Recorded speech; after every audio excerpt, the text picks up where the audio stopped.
Hello guys, welcome back to our channel. We are so excited to have you again.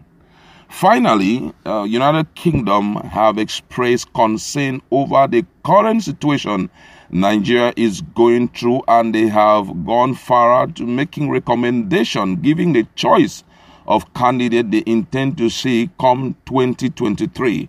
It didn't just stop there. They have also, during their visit to Rivers State, have sent some strong advice or counsel to the person of Wike and Amechi, and they have spelled out penalty that will be given to those who are involved in the act of violence or who are intending to practice their act of violence during the upcoming election in 2023.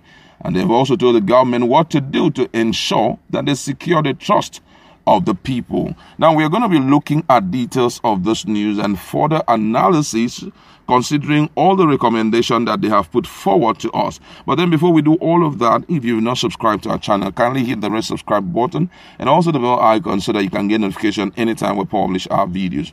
All right, let's look at the news in detail. The British High Commissioner to Nigeria, Karina Latin, has said the ideal candidates for the 2023 Nigerian presidential election should be youths with females as the vice presidential candidates. She added that the United Kingdom, UK, would deny visas to Nigerians who incite violence and wants to disrupt the 2023 election. Lying, stating this in Port Harcourt on her maiden visit to Rivers State, cautioned Governor Wike and Minister of Transportation Rotimi Amechi to cement their legacies on a positive note by ensuring peaceful 2023 election in Rivers State. According to Vanguard, the envoy said, "I do have some sympathy for Nigeria, because if we as UK have one of these problems your country is having today, we will be struggling. Here, you deal with everything from insurgency to kidnapping to piracy off the Gulf of Guinea, and you don't have such a large army and police force for a country of this size.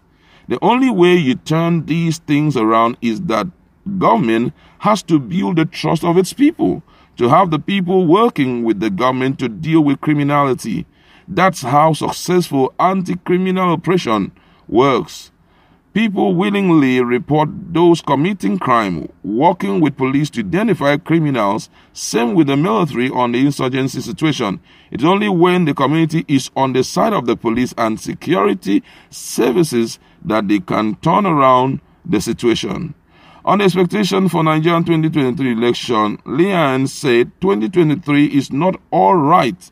What happened in the election is very crucial, not just for Nigeria, but Africa to the world. You Nigerians are a large democracy. It doesn't have to be a perfect election. There would be problems, but we want it to be better than the last one. We want it to be secured, peaceful. The process should be run well, and you need to get people to register. On our choice of candidate, she said, "My ideal candidate would be two younger presidential candidates, both with female vice presidential candidates," apparently referring to the two leading political parties. The political rival, Governor Nyesom Wike and Rotimi Amechi, Minister of Transportation, on the next Rivers State governorship election, she said, "It is essential that there will be a peaceful election in Rivers State.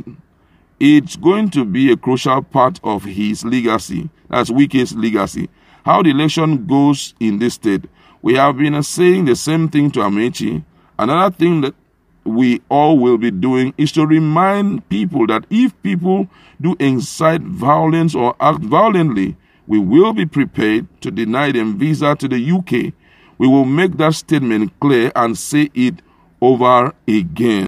State is one of our most important partnerships here in Nigeria. It's where a lot of the wealth is created, and I wanted to talk to the governor, to civil society, to the APC party chairman and others around the security challenges first and foremost, and I've had a very good discussion with the governor about the challenges he's facing and his plans to tackle them.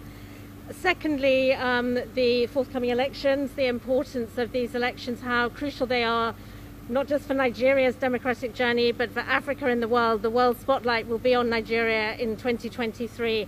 It needs to be a better election, not perfect, but better, to consolidate and improve Nigeria's democracy. And I think the governor very much agreed with me on that. And thirdly, we talked about the economy and prospects here, the governor's vision, including youth employment and so on. And finally, we didn't have a chance to talk, but I did want to flag to you, Governor, the environmental issues, the soot issue, and that's been raised with me around many of the CSOs who work here.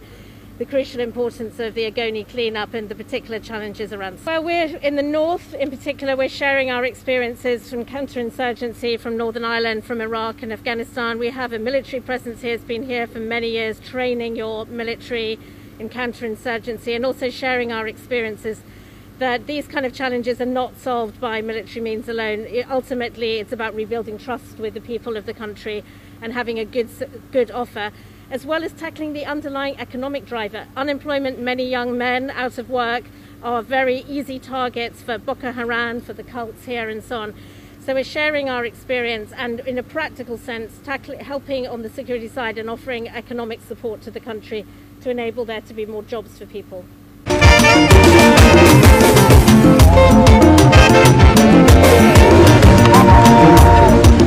This is a good one coming from United Kingdom, but though I don't know how bonded they are with their words, because if this is true and if they normally act on their word, this should send a strong signals to those who are intending to, get involved in violence, especially concerning the upcoming election. I was expecting something about the agitation that is going on and the plan for secession by the two strong regions in Nigeria, but she didn't say anything about it. But one of the things most notable here is the issue, the solution that she has dashed out, and that is putting the likes of Tinubu and the rest in a very disadvantaged position.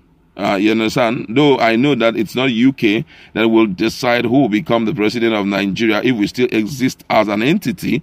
It's the people that will have to look into that. But then the people, taking into consideration what we are currently passing through and what Nigeria has faced, will also, consider some of this advice and know how we will respond to it. The issue of 2023 must be taken seriously if we do not want to see a repeat of what is ongoing. But then, at the same time, we must be very careful such that we won't allow, people who are power drunk to get power. You understand? For example, look at what is happening in a place like Kaduna State. You understand? They embark on this thing, on strike action, and look at the recommendation of the governor. So I'm just wondering, imagine if such a person was the president of Nigeria, what the situation would have looked like by now. You understand? It would have been very tense. Nigeria would have been long gone if such person was in the seat of power, because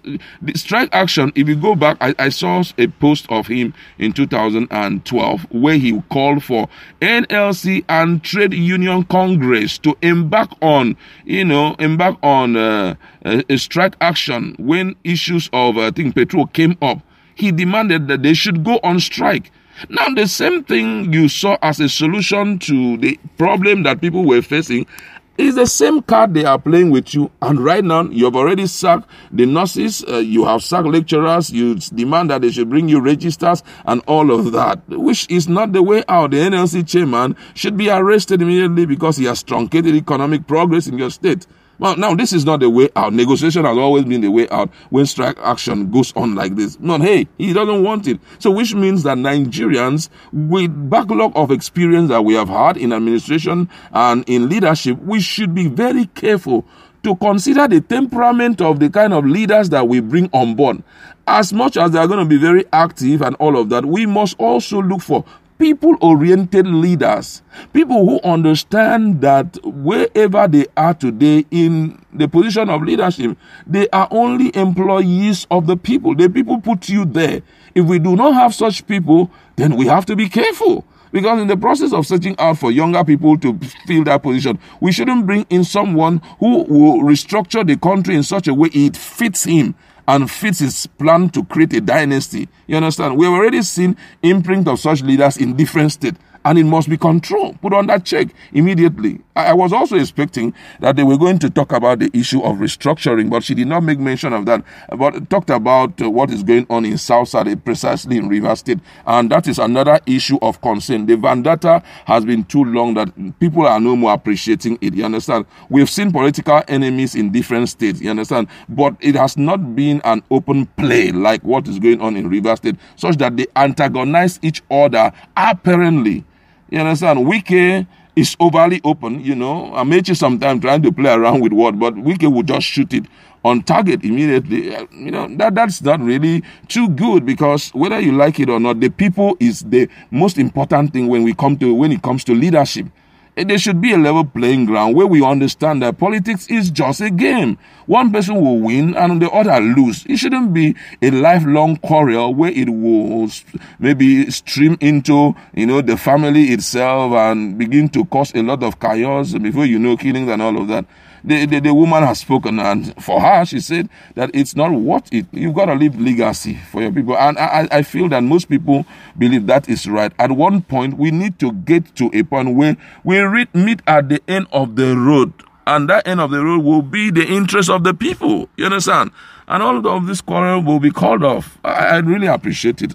But I would like you to, considering what she has said, the choices of presidential candidate, she's looking out for the issue of violence, the penalty code for violence, and the issue of, Wike and the rest. What do you have to say about it? Let's interact in our comment section.